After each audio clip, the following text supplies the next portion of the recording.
پیارے بچوں، آج ہمارا موضوع ہے زعفران۔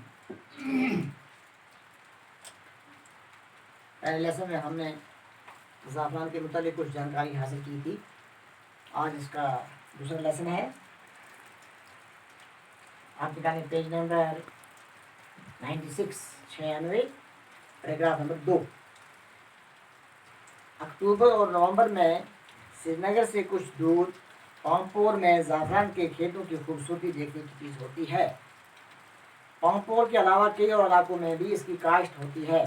زعفران کے پھولوں پر جب چاند کی دلاویز روشنی پڑتی ہے تو یہ کہنا پڑتا ہے کہ اگر کوئی بہشت ہے تو بس یہی زمین ہے۔ اس کی پتیوں پر نیا رنگ اور نئی کیفیت ہوتی ہے۔ زعفران کو بادشاہوں کا پھول سمجھا گیا ہے۔ یہ دوسری بات ہے کہ اس کی تخلیق میں محنت کش طبقہ کا لہو شامل ہوتا ہے۔ یونانیوں کے یہاں زعفران کے رنگ کو شاہی رنگ سمجھا جاتا ہے۔ ہندوؤں کے یہاں بھی زعفران کی خلق کو مقدس سمجھا جاتا ہے۔ زمانہ قدیم میں زعفران کا تصور وادی کشمیر سے الگ نہیں کیا جاتا تھا۔ یہ وجہ ہے کہ زعفران کو کشمیر راجہ بھی کہا جاتا ہے۔ زعفران کی خوشبو سے یونان کے دربار، تھیٹر اور ہال مہک اٹھتے تھے۔ کشمیر سے لے کر یونان تک مختلف دواؤں میں زعفران کا استعمال ہوتا رہا ہے۔ ان دنوں کشمیر اور اسپین کے لوگ اپنے کھانوں میں زعفران استعمال کرتے تھے۔ انگلینڈ میں بھی 18ویں صدی میں اس کی کاشت شروع ہوئی۔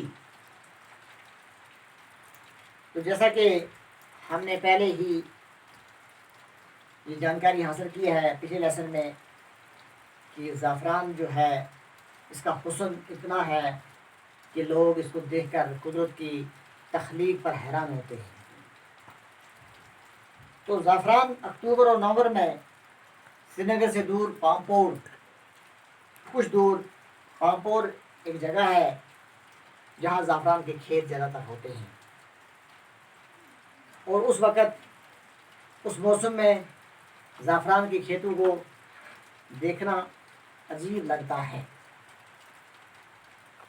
پامپور کے علاوہ کئی علاقوں میں اس کی کاشت ہوتی ہے۔ زعفران کے پھولوں پر جب چاند کی دلاویز روشنی پڑتی ہے تو یہ کہنا پڑتا ہے کہ اس کو اگر کوئی بہشت ہے تو بس یہی زمین ہے۔ جس وقت زعفران کے کھیتوں پر چاند کی روشنی پڑتی ہے تو اس وقت کا منظر قابل دید ہوتا ہے۔ تو اس وقت ہر انسان یہ کہتا ہے کہ یہ بہشت جو ہے کشمیر ہے، اور یہی کشمیر کی وہی زمین جہاں زعفران کی کاشت ہوتی ہے۔ اس کی پتیوں پر نیا رنگ اور نئی کیفیت ہوتی ہے۔ تو اس وقت اس کی پتیوں اور رنگ پر ایک نئی کیفیت ہوتی ہے جب اس پر چاند کی روشنی پڑتی ہے۔ زعفران کو بادشاہوں کا پھول سمجھا گیا ہے، یعنی اس پھول کو بادشاہوں کا پھول سمجھا گیا ہے۔ یہ دوسری بات ہے کہ اس کی تخلیق میں محنت کش طبقہ کا لہو شامل ہوتا ہے۔ یونانیوں کے یہاں زعفران کے رنگ کو شاہی رنگ سمجھا جاتا ہے۔ ایک تو اس کو بادشاہوں کا پھول سمجھا جاتا ہے، دوسرا یونانیوں کے نزدیک زعفران کے رنگ کو شاہی رنگ سمجھا جاتا ہے، تصور کیا جاتا ہے۔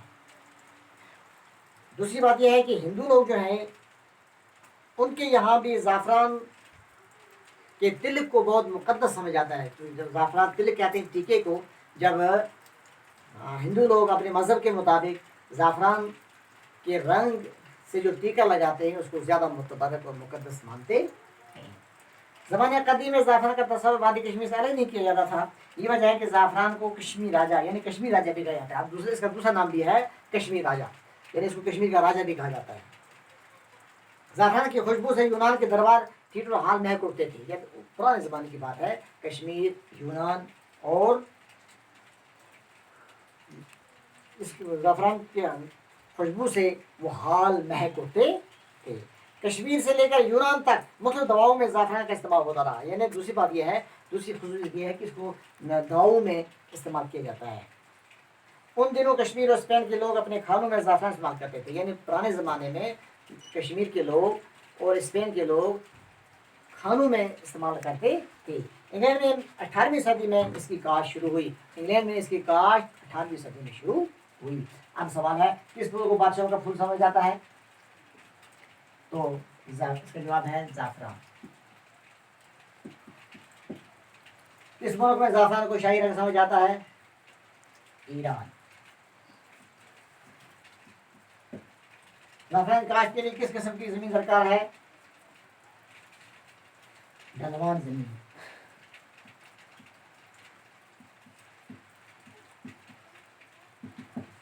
انگلینڈ میں اس کی کاشت کب شروع ہوئی؟ 18ویں صدی۔